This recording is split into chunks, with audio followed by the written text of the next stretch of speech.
안녕하세요. 저는 올해로 33살 된 남자이고 2년 가까이 사귄 5살 차이 나는 예비신부와 결혼을 준비하고 있었습니다. 예비신부는 어리지만 속이 깊었고 굉장히 야무졌어요.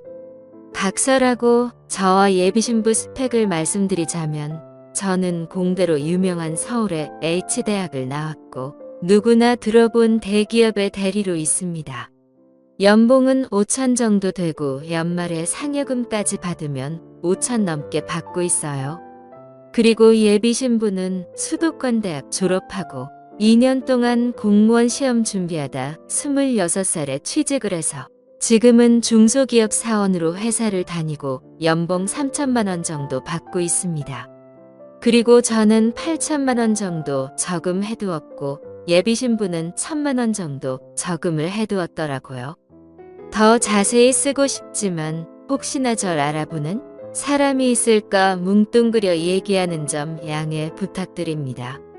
저는 워낙 성격이 독립적인 성격이라 신혼집도 부모님께 손 안 벌리고 제 스스로 해결을 하려고 했어요.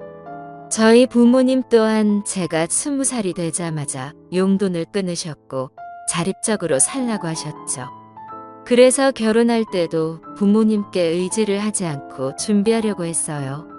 이 부분에 대해서는 예비신부도 동의하는 부분이었고요. 예단 예물 없이 제가 모은 돈 8천만 원과 예비신부가 모은 1천만 원을 대출 끼고 집을 알아보려고 하는데 저희 둘의 회사랑 가까운 지역에 집을 구하려고 하니 그 돈으로 전세집 구하기도 턱없이 부족하더라고요. 그래서 일단은 2년 동안 돈을 좀 모으고 집을 구하자는 예비신부와의 합의 끝에 회사 근처 오피스텔에서 살기로 했어요. 오피스텔이 월세랑 관리비가 비싸긴 해도 보증금이 저렴한 편이기에 그 정도는 감안하고 살기로 했죠. 그리고 가구랑 결혼식 비용이랑 신혼여행 비용까지 저희가 모은 돈 9천만 원으로 해결을 해야 했기 때문에 집 구할 생각은 엄두도 안 났죠. 양가 부모님도 경제적으로 여유가 있는 편이 아니시라 저희의 이런 사정을 아시고 축의금은 들어오는 대로 밥값 빼고 나머지는 저희한테 주신다고 하셨어요. 부모님들의 이런 배려에 감사의 따름이었죠. 되려 저희 부모님은 부모 도움 없이 결혼까지 한다며 기특하다고 하셨어요. 그렇게 상견례까지 별탈 없이 진행을 하고 결혼식을 4개월 정도 앞둔 상태에 저희 집에 호사로운 일이 하나 생겼습니다. 정말 상상하지도 못한 일이었는데 저희 아버지의 증조, 할아버님 때부터 대대로 내려오던 선산을 이번에 집안 어르신들끼리 매매를 하기로 했다며 이름이 올라가 있는 저희 아버지께서도 돈을 받게 되셨대요. 시가 20억 플러스 알파 정도 하는 산산이기에 문중어른 2분과 큰 집과 저희 아버지까지 이렇게 4분이서 금액을 나눠 가시면 세금 떼고 한 6억은 좋게 받으실 수 있다고 하시더라고요. 이 얘기를 듣고 저희 부모님은 조상님들이 우리를 돕는다며 굉장히 좋아하셨어요. 그리고 저한테도 뜻밖의 경사였던 게 아버지께서 저를 앉혀두고는 석진아, 내가 그동안 정말 고생이 많았다. 조금 더 잘난 부모를 만나서 내가 하고 싶었던 공부도 더 오래 했으면 더 큰 사람이 되었을 텐데 부모 덕도 못 보고 이렇게 결혼까지 내 스스로 한다니 아버지는 내가 참 고맙고 대견스럽다. 그래서 말인데 이거 1억 입금된 통장이다. 이 돈으로 집을 알아보든 뭐 하든 니네가 결혼하면서 필요할 때 써라 하시며 통장을 하나 주시는 겁니다. 저희 어머니도 저한테 그래, 내 아버지 말대로 그동안 부모 돈만 받고 고생한 거 정말 고맙다. 그러니까 이 돈 어여 가져가 하시는데 저는 이 기쁜 사실을 예비신부에게도 말을 했습니다. 그러니 예비신부도 뛸듯이 기뻐하며 너무 잘됐다면서 시작부터 느낌이 너무 좋다고 하는 겁니다. 저랑 예비신부는 그럼 좁은 평수라도 전셋집을 하나 알아보자고 했고 행복한 상상에 젖어 있을 때 예비 장모님께서 이번 주 주말에 집에서 얼굴을 좀 보자고 전화가 왔고 주말에 예비 신부네 집에 가게 되었어요. 집에 가니 예비 장인어른 없고 예비 장모님만 계시더라고요. 그러곤 저한테 아유 우리 소진이 한테 들었는데 아버지께서 이번에 돈을 꽤 많이 받으셨다며 집에 좋은 일이 생기려니까 또 이런 경사가 있네. 그래서 말인데 그 아버지께서 6억 정도 받으셨다면서 그럼 3억 정도 하는 아파트를 하나 사달라고 하는 게 낫지. 1억을 뭐하러 받았어. 사실 내가 말을 안 해서 그렇지 오피스텔에서 사는 게 그게 영 마음에 안 내키더라고. 나도 우리 키한 딸 시집 보냈는데 집도 없이 오피스텔이 뭐야? 아무튼 잘 됐어. 이참에 아버지한테 가서 말씀 좀 잘 드려봐 하시는데 그 말을 듣고는 어이가 없는 정도가 아니라 뒤통수를 한 대 맞은 기분이었어요. 제 표정이 상당히 벙쪄 있으니 예비 신부도 제 표정을 알아차리고는 본인 엄마한테 뭐라고 하더라고요. 엄마 갑자기 무슨 소리야 하니 아버님께서 우리한테 1억 주시는 것도 얼마나 감사한데 엄마는 뭐 그런 말을 했는데 이런 말 해주는 예비 신부를 보고 내가 역시 결혼할 사람은 잘 골랐다 생각했어요. 하지만 예비 신부도 본인 엄마한테 넘어갔는지 저한테 와서 그러더라고요. 오빠 저번에 엄마가 한 말 듣고 내가 친구들한테도 물어봤거든. 근데 시부모님한테 1억만 받는다는 게 말이 안 된다네. 집 해주실 능력이 있는데 안 해주시는 건 그건 아닌 것 같다면서 나를 무슨 바보 취급하더라고. 그리고 막 오빠도 속 좁다고 하는데 아우 내가 자존심이 상하더라고. 그리고 내 친구 수지 있지. 걔네 시부모님은 반지하 전세에서 사시면서 아들 장가 보낼 때는 20평짜리 아파트 하나 해주셨대. 이런 거 비교하니까 또 우리 시부모님은 너무 아무것도 안 해주시는 것 같아서 하며 은근히 제 자존심을 긁는 얘기를 하는데 저도 아무런 대꾸가 없으니 예비 장모님까지 가세절 쪼아들기 시작했어요. 아니 차서방 그렇게 안 봤는데 정말 서운해지려고 하네. 가뜩이나 자네가 5살이나 어린 우리 딸 데려가는 것도 억울해 죽겠는데 결혼하기 전부터 이렇게 여자 말 안 들어주고 고집 부리면서 결혼해서 얼마나 더 우리 딸이 고생시키겠나 하셨죠. 와 이런 얘기 듣는데 이건 아니다라는 생각이 들었어요. 다른 건 예비 신부가 다 좋고 열애 하나 마음에 안 드는 건데 이거 하나 때문에 파혼을 해야 하는 건가라는 생각도 들었어요. 그러던 찰나 결혼 준비는 잘 되어 가고 있냐는 부모님의 물음에 사실대로 다 말씀을 드렸어요. 이래저래 해서 파혼 생각까지 든다고 하니 되려 저희 아버지께서 아니 집 때문에 내 아들이 그런 소리 듣고 자존심까지 상해가면서 결혼을 안 하겠다고 하는 게 말이나 되는 거냐. 그리고 하고 싶은 결혼을 집 때문에 못 한다는 건 더더욱 말이 안 된다 하시며 아들 그깟 집 아버지가 사준다. 그리고 사돈이 2번 다시 그런 소리 못하게 해줄 테니까 이번 주 주말에 집 보러 가자 하셨어요. 그렇게 예비 신부와 예비 장모님과 저희 부모님까지 집을 보러 가 집을 둘러보는데 20평대 초반의 집을 봤어요. 근데 예비 장모가 현관문부터 아우전 좁아서 안 들어갈래요? 딱 봐도 좁아 보이네. 아니 애 낳고 그러면 이것보다 더 큰 집이 좋을 것 같은데 저는요 30평대 아니면 안 볼래요 하시며 20평대 집은 쳐다도 안 보시는데 그러다 완전 폭발하게 된 장모님의 결정적 말이 있었어요. 아까 보니까 집을 사위 직장이랑 가까운 쪽으로 얻으시려고 하는 것 같은데 그럼 저희 딸 직장이 멀어지잖아요. 이왕 그렇게 하실 거면 사돈께서 소진이 출퇴근용으로 차 한 대 뽑아주셔요. 원래 공짜로 들어온 돈은 바로바로 써야 탈이 안 나거든요. 아, 그리고 마지막으로 요즘같이 평등하는 남녀 평등 시대에 집은 당연히 공동 명의로 올리는 겁니다.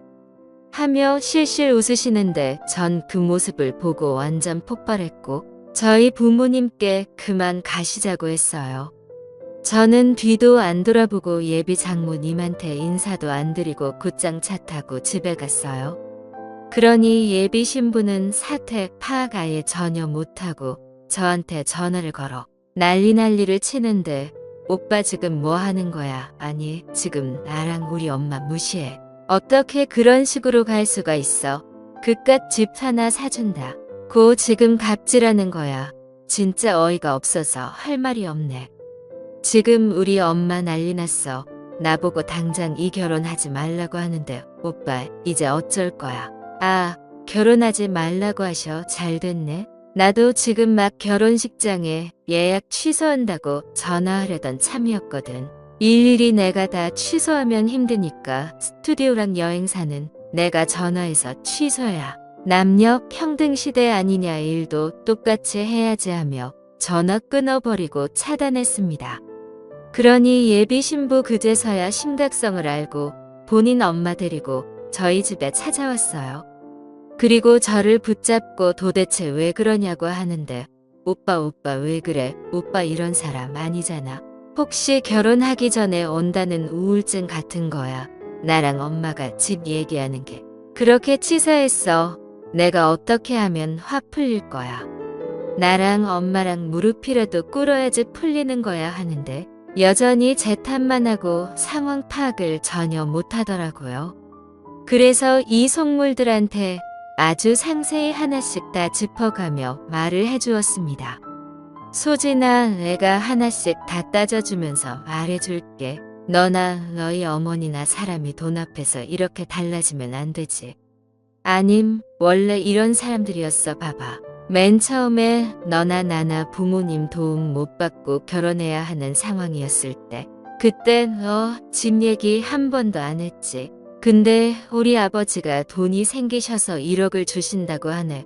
근데 가만 보니까 그것도 성에 안 차. 그래서 집을 사달래. 그래서 그래 집 사줄게. 보자 했더니 20평은 좁대. 그래서 30평은 가야 된다. 근데 문제는 30평대가 이거 직장이 멀어서 차를 한 대 뽑아달라. 내 어차피 공짜 돈 아니냐면서. 그리고 마지막 피날레로 공짜 돈으로 집 사는 거니까 공동 명의로 해달라고. 와, 어이가 없다. 그치. 근데도 넌 모르겠지. 도대체 그 돈이 너랑 뭔 상관인데. 네가 피 땀 흘려서 그 돈 벌었냐? 아님 네가 그런 조상을 얻었냐? 그 돈이 대체 너랑 뭔 상관관계라고 집을 공동 명의로 해달라고 하냐고 하니? 그럼 너는 이렇게 받으면서 입 싹 닫고 가만히 있으려고 했냐? 너도 예당 가지고 와야지. 혼수도 집 평수에 맞게 어울리게 가지고 와야지. 너 그거 할 수 있어.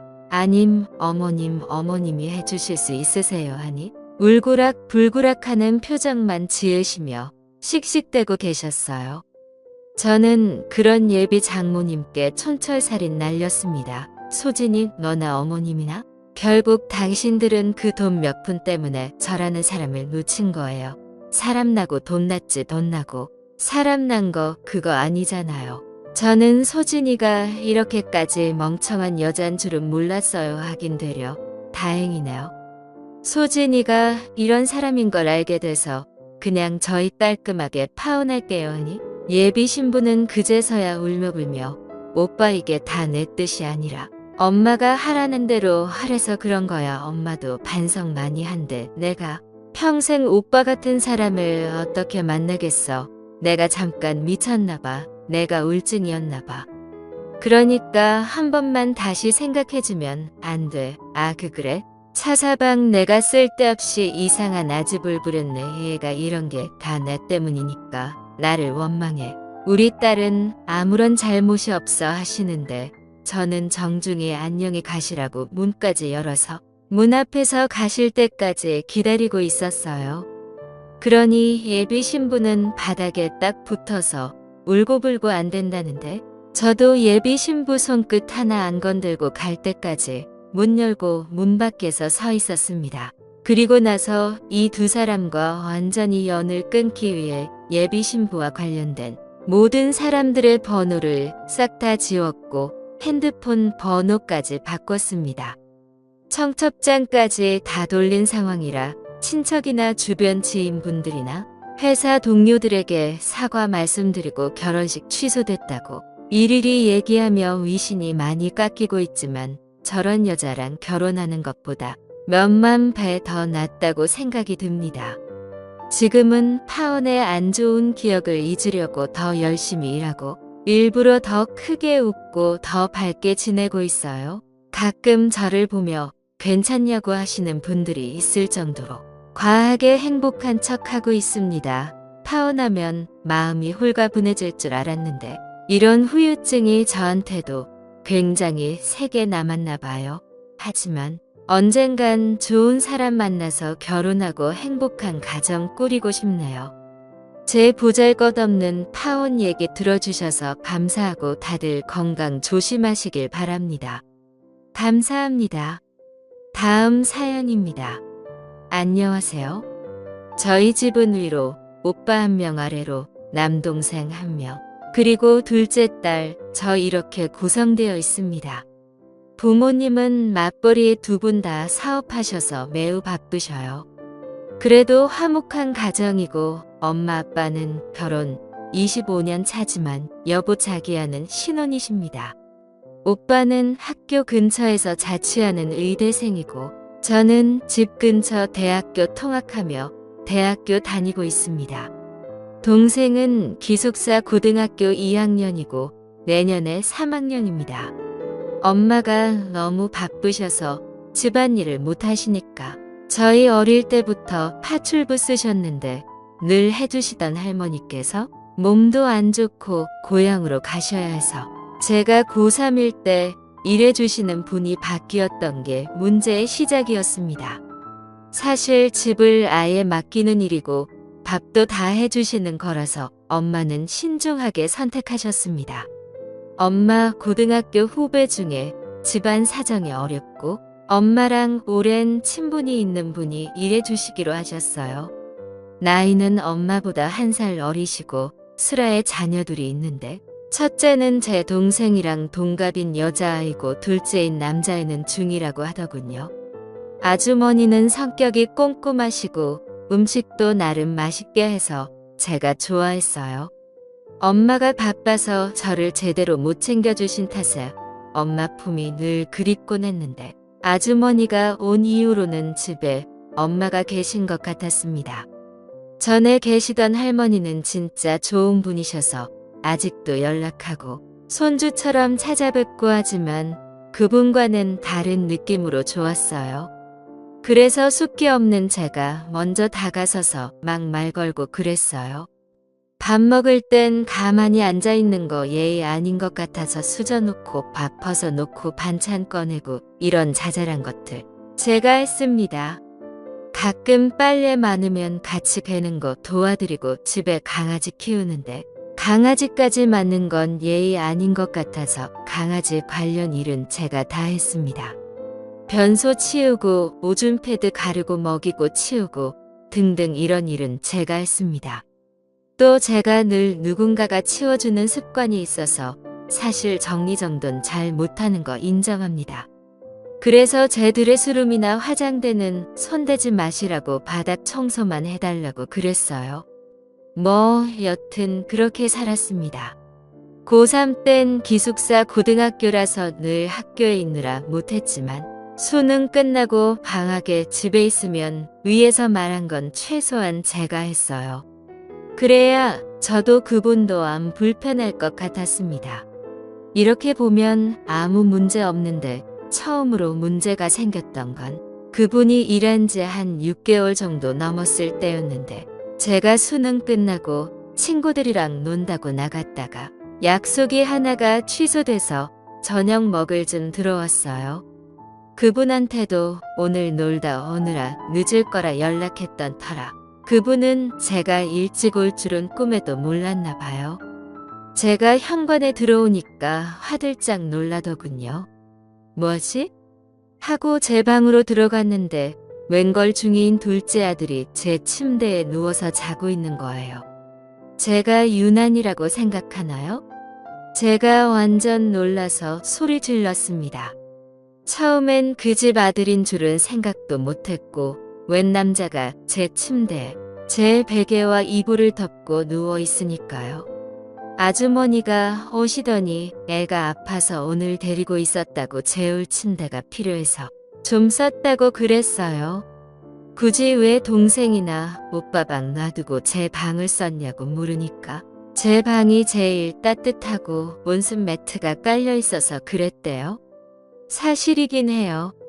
여자애 늘 몸이 차서 부모님이 제 방만큼은 가습기랑 공기청정기 두고 따뜻하고 아늑한 건 맞아요. 그래도 어떻게 다 큰 여자의 방에 남자를 눕힐 수가 있어요? 중이면 알 것 알고 몸도 거의 어른인데 진짜 불쾌했지만 그래도 거기서 뭐라고 하는 건 예의가 아닌 것 같아서 참았어요. 다시 이런 일은 없도록 당부 말씀드렸어요. 그날 제가 그 사람들 다 가고 나서 이불 베개 커버 다 걷어서 빨고 새 이불 꺼냈어요. 아무리 생각해도 불쾌하고 찝찝했습니다. 근데 이 일 이후 3번이나 걔가 제 침대 쓰는 걸 목격했어요. 이미 그 이후에는 제가 완전 호구로 이미지 박혀서 뭐라 해도 귀뚱으로 보더군요. 이렇게 하나하나 쓰다가는 밤샐 것 같아서 그냥 생각나는 에피소드별로 쓸게요. 아주머니 큰딸의 도벽 진짜 얘만 생각하면 열받고 짜증나서 머리에 탈모까지 생길 정도입니다. 고등학교는 뭐 특성하고 이런 거 소위 말하는 실업계 다녀요. 제가 실업계 무시하는 거 절대 아니고요. 자기 꿈 찾아서 열심히 사는 애들은 진짜 저보다 낫다 멋있다 늘 생각했어요. 얘는 근데 진짜 꼴통에 담배 피고 술 마시고 전형적인 생각 없이 노는 애더군요. 그래도 어른들에겐 싹싹하게 하는지 엄마는 얘 엄청 좋게 보더라고요. 본인 엄마 힘든 거 알아서 취업 준비도 하고 손 안 벌리려고 하는 애라고 하길래 뭐 그러려니 했습니다. 지가 술을 처먹든 담배를 빨든 약을 하던 뭔 상관이에요. 남인데. 근데 제가 하루는 화장대 열어서 쓰려고 봤더니 화장품들이 제자리에 없는 겁니다. 제가 치우는 성격은 아니지만 그런 거 있잖아요. 보기엔 어질러진 것처럼 보여도 본인은 뭐가 제자리인 줄 아는 거 있잖아요. 제가 그런 타입인데 화장품이 막 이상한 데가 있고 그래서 딱 의심한 게 걔더라고요. 사람 함부로 의심하면 안 되니까 엄마한테 가서 내 화장품 안 줬냐고 물어봤어요. 엄마는 아니라고 하시길래 제가 엄마에게 화장품을 누가 쓴 것 같다라고 하니 왜 그러냐고 물어보셔서 화장품이 제자리에 없다고 말하니까 엄마는 내가 제자리에 안 둔 거면서 그런 소리 하지 말라고 하면서 그렇게 핀잔 주길래 화는 나는데 할 말이 없어서 그냥 참았어요. 근데 며칠 뒤에 제가 제일 아끼는 맥 립스틱이 사라졌더라고요. 분명 선물 받아서 두어 번 쓰고 화장품 보관하는 곳에 고이 모셔뒀는데 없더군요. 너무 화나서 진짜 아주머니 오시길 기다리고 있는데 마침 딸이랑 같이 들어오더라고요. 딱 봐도 입술 시뻘건 게 맥이라고 외치더군요. 제가 너네 화장품 안 줬냐고 물어보니까 아니? 내가 언니 화장품을 왜 만져? 웃으면서 이러길래 그분 보고 내 화장대 누가 손댄 흔적이 있다. 아끼는 화장품이 있는데 그게 사라졌다고 말했어요. 그러니까 그분이 지금 우리 의심한 거냐고 그러더군요. 그래서 당연히 그쪽들 먼저 의심되는 거 아니겠어요? 하려다가 혹시나 물어본다고 하니까 자기네들은 절대 아니래요.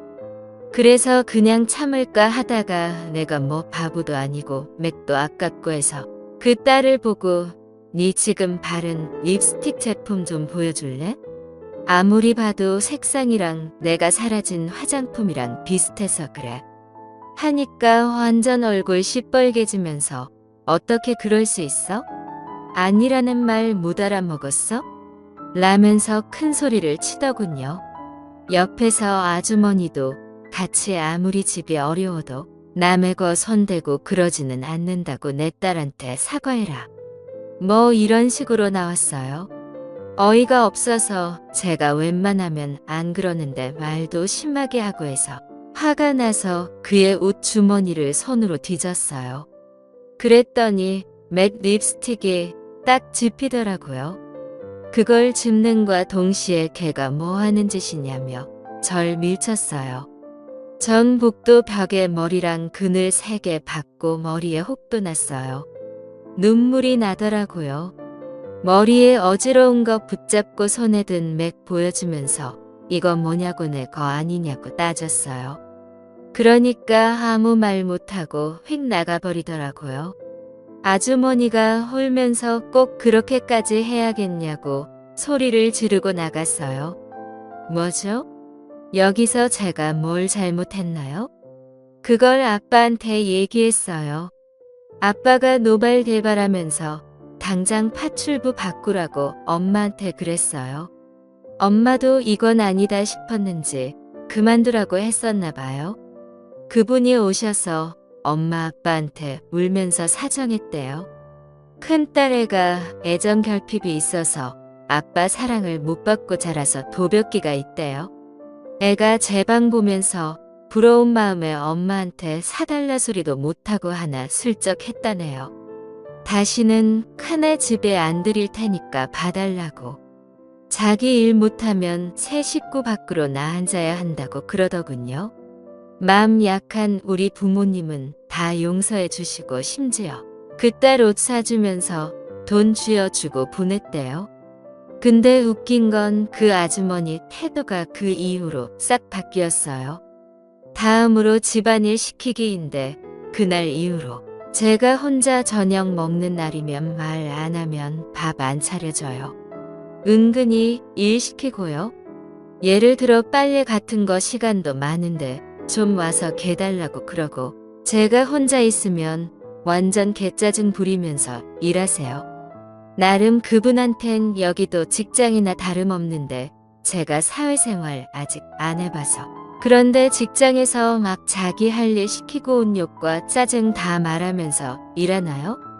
3번째, 강아지 괴롭히기예요. 제가 가장 끔찍스러워하는 부분입니다. 말 못하는 꾸미가 무슨 죄일까요? 앞에서도 말했다시피 강아지 일에 대해서는 일절 안 맡기고 제 손으로 다 케어합니다. 제가 외출할 땐 베란다에 내놓고 안에 못 들어오게 합니다. 근데 집안 식구 없이 아주머니랑 단둘이 있는데 무슨 소리가 들려서 가봤습니다. 꿈이 붙잡고 욕을 궁시렁거리면서 머리를 때리고 뺨 때리듯이 찰싹찰싹 하더군요. 놀라서 뭐 하는 짓이냐고 소리 질렀는데 강아지가 귀여워서 쓰다듬어 준 거라고 하는데 소름이 돋았어요.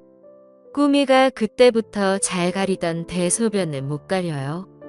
스트레스 받아서 그런 것 같았고 너무 미안해서 변 본 거 치우고 강아지 붙잡고 엉엉 울었어요. 부모님한테 또 말했는데 그런 일이 하도 많으니까 엄마 아빠가 너가 너무 아주머니를 미워하는 것 같다면서 그렇게 치부해 버리네요. 정말 부모님한테는 어찌 그리 꼬리를 살랑살랑 흔들던지 동생이나 오빠도 그 집 내들 괜찮은 사람들이라고 하는데 그 소리 들을 때마다 역겹고 토가 나와요. 제가 어떻게 해야 하죠? 계속 이렇게 살아야 하나요? 매일 제 방을 또 어떻게 기어들어올지 몰라서 마음 졸이면서 방문 잠그고 다니고요. 제가 무슨 이 집 하숙생도 아니고 엄연한 주인인데 말이죠. 누가 갑이고 누가 울인지도 모르겠고 날이 갈수록 마음이 피폐해지네요. 제가 더 이상은 이렇게 살다가 화병나 죽을 것 같아요. 제 사연을 들어주셔서 감사합니다.